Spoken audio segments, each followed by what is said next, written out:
Cześć, witam wszystkich maniaków spawania. Ja mam na imię Grzesiek. Chciałbym Was serdecznie zaprosić do obejrzenia pierwszego odcinka na tym kanale. W tym odcinku tak naprawdę pokazuję same podstawy, jakie powinien moim zdaniem znać spawacz podchodzący w ogóle do sprzętu typu MIG-MAG. Od razu mówię, nie jest to pełnoprawny poradnik w sensie takim, że nie jest umieszczony w tym odcinku pełen zakres wiedzy, bo no tak się nie da.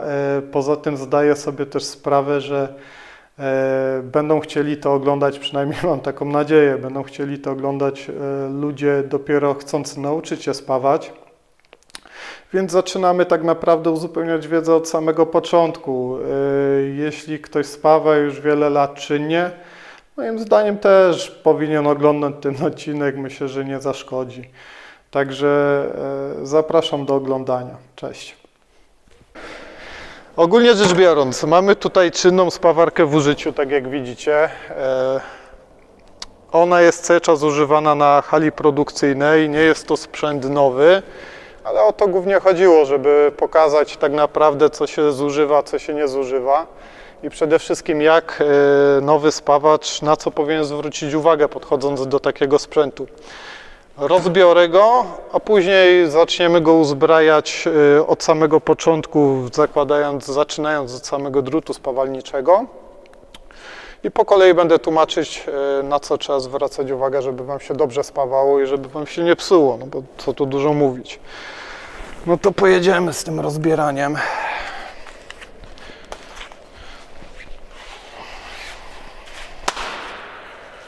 Uchwyt spawalniczy. Widać, jak spawacz dba o łuskę. Ważna rzecz, zawsze musi być wyczyszczona, ale to o tym może jeszcze później. Tak naprawdę dużo nie trzeba i już jest dużo lepiej.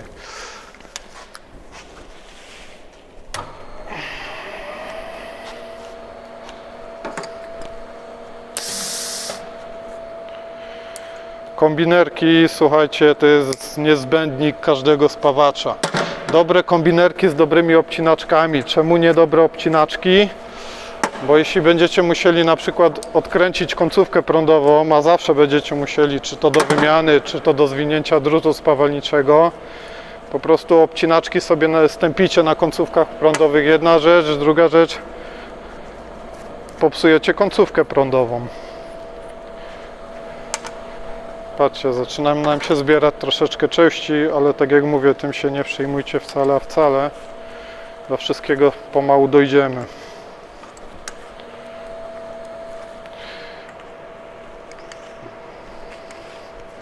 No tu już jest gwint skopany.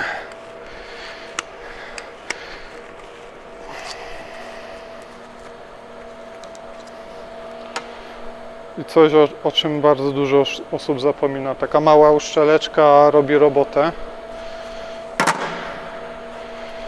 Może tak to rozwinę, żebyście widzieli. Podejdziesz tutaj? Środek podajnika.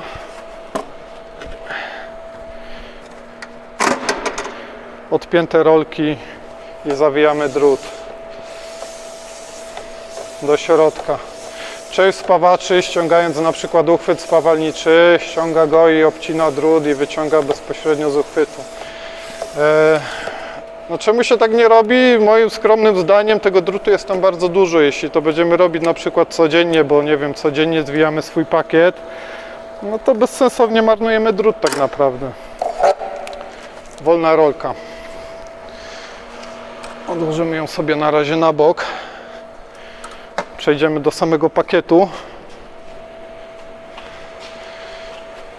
Pamiętajcie, wyłączcie spawarkę, bo w zależności tak naprawdę od sprzętu, w niektórych spawarkach chłodnica jest cały czas uruchomiona i ten obieg jest cały czas, czyli gdybyśmy przy włączonej spawarce ściągnęli układ chłodzenia, zaczęłoby nam tryskać wodą.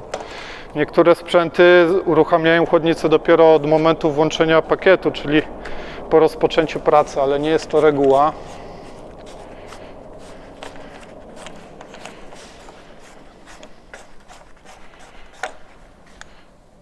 Standardowe urogniazdo, tak jak widać. Ale właściwie to nie koniec. Mamy tutaj jeszcze taką jedną magiczną rzecz, o której się często też zapomina. Mianowicie spirala. I żeby nie było, ona jest tak samo jak końcówka prądowa dobierana do średnicy drutu. Przynajmniej powinna być. I o czystość pakietu też musimy dbać, bo jeśli spirala będzie zasyfiona, no to będzie nam blokowało tam drut i tak naprawdę znowu będziemy się wkurzać, czemu nam spawarka nie idzie, a w większości przypadków nie jest to wina sprzętu, a wina kiepskiej konserwacji przez spawacza. No i tak jak widzicie, mamy teoretycznie rozebrany podajnik, mamy ściągnięty pełen pakiet i od czego by należało zacząć? Moim zdaniem od drutu. O, patent spawacza, widziałeś? Też często się tak robi.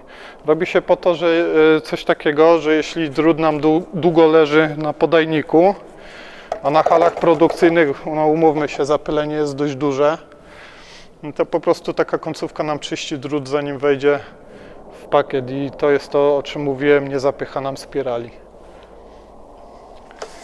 Mała rzecz, a przydatna.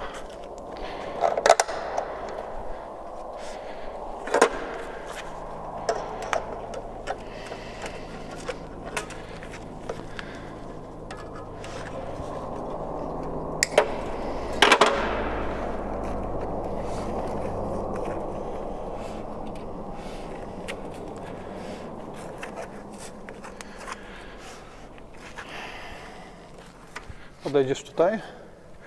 Popatrzcie, bardzo ważne, jeśli chodzi ogólnie o rolki prowadzące, one też są dobierane do średnicy drutu. Jeśli założymy mniejsze rolki, na przykład do drutu 0,8, a założymy większy drut 1,0, te rolki zaczną nam się obierać i psuć tak naprawdę cały pakiet, całą spawarkę. Jeśli założymy znowu rolki do drutu 1,2, założymy drut 1,0, to problem się pojawi podczas spawania, bo będzie nam się ten drut najzwyczajniej w świecie ślizgać na tych rolkach. I dalej spawanie nie będzie takie, jak powinno być.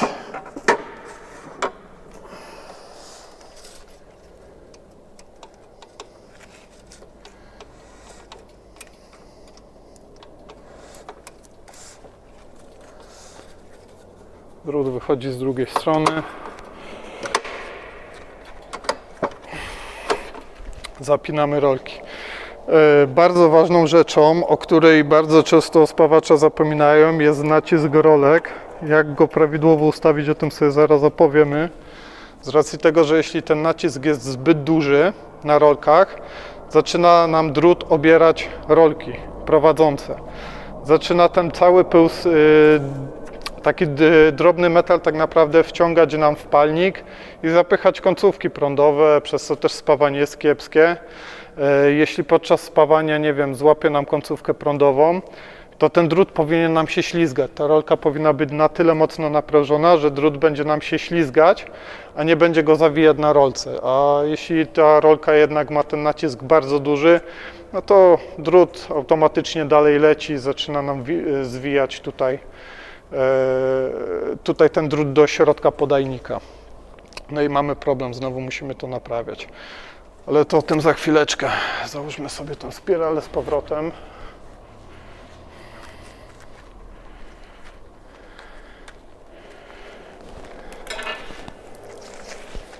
Powiedzmy, że przedmuchaliśmy pakiet, zrobiliśmy pełną konserwację.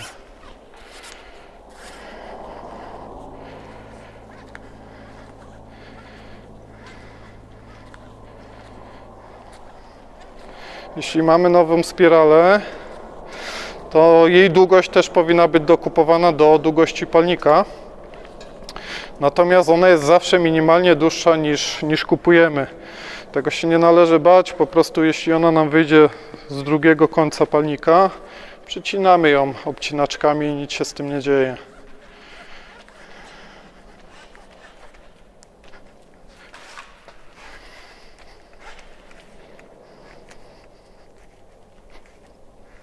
Muszę wyprostować palnik.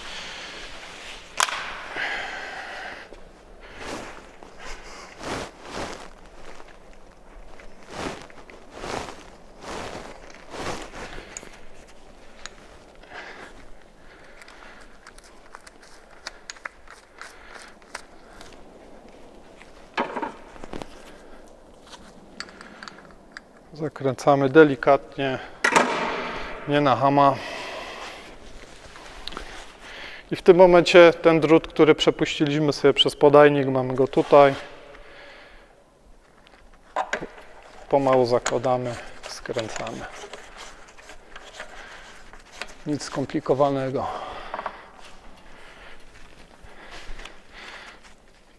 Tu mamy kolorystycznie oznaczone, który wąż w które gniazdo. I słuchajcie, pakiet jest zapięty. Możemy sobie pogratulować ciężkiej pracy. No i co dalej? O, tutaj nawet widać, to jest to, o czym Wam mówiłem. Tu widzimy samą końcówkę spirali, którą przed chwilą wsadziliśmy. Jeśli ta spirala jest nowa, to ona będzie gdzieś do takiej długości. Bierzemy po prostu obcinaczki, ciachamy do odpowiedniej długości. Nie martwimy się, że coś jest nie tak, że popsuliśmy.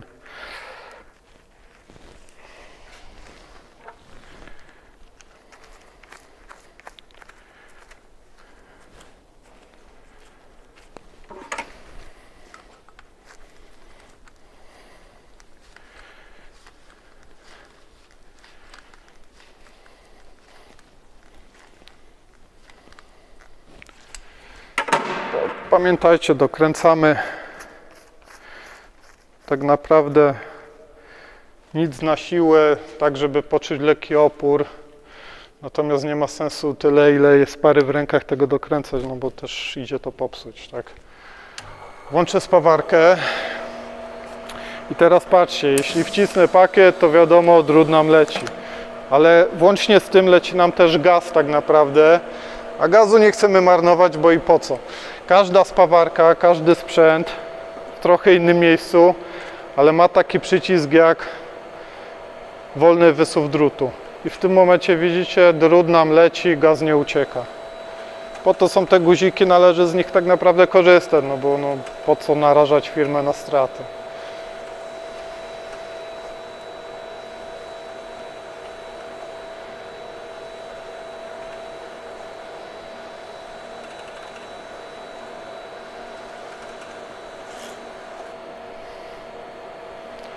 Drut nam już wyszedł drugą stroną. Jest świetnie, wszystko działa.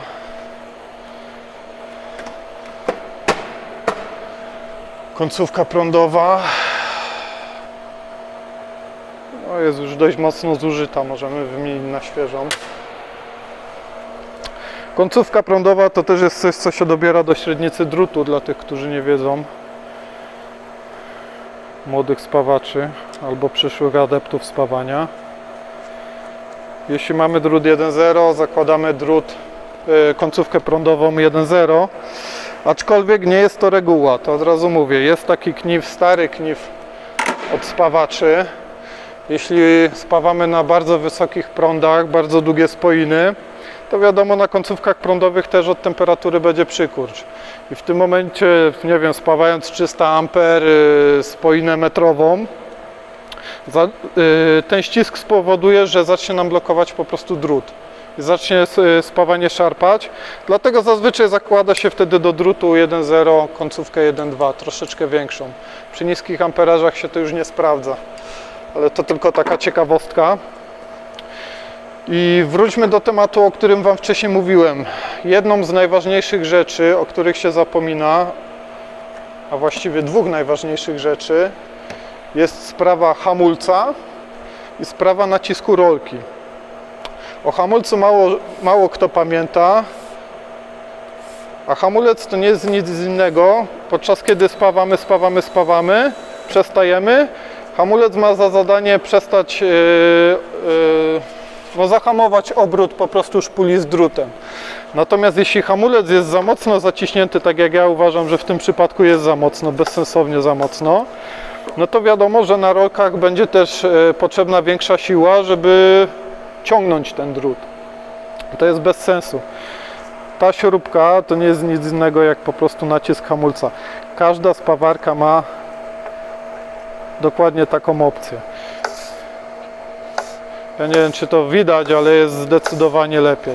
Wystarczyło troszeczkę popuścić. I w tym momencie, skoro już mamy ustawiony hamulec, możemy swobodnie przejść do wysuwu drutu. Jest taka zasada, że jeśli w palcach trzymam drut i on nam się nie zatrzymuje, to jest ok, ale powinniśmy poluzować na maksa rolki, chociaż to są chyba nowe rolki. Jeśli trzymamy w palcach i wciskamy drut i zaczyna nam ślizgać na rolkach, to znaczy, że musimy troszeczkę tą rolkę zaciągnąć. I tak testujemy zaciąg do momentu, aż właśnie nam się zrobi coś takiego, że drutu nie ślizga, idzie. Nie zaciągamy tej rolki dalej, bo jeśli będziemy ją dalej zaciągać, to przesadzimy i się stanie to, o czym mówiłem wcześniej, że zacznie nam obierać po prostu drut, lecieć syf do palnika, zapychać od środka końcówkę prądową i zaczniemy się tak naprawdę wkurzać, o, powinniśmy spawać, a nam się nie spawa, spawarka popsuta, cały świat jest zły, a jestem dobrym spawaczem, nie?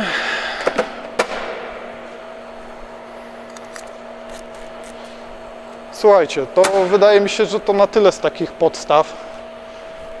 To, co mogłem powiedzieć, powiedziałem.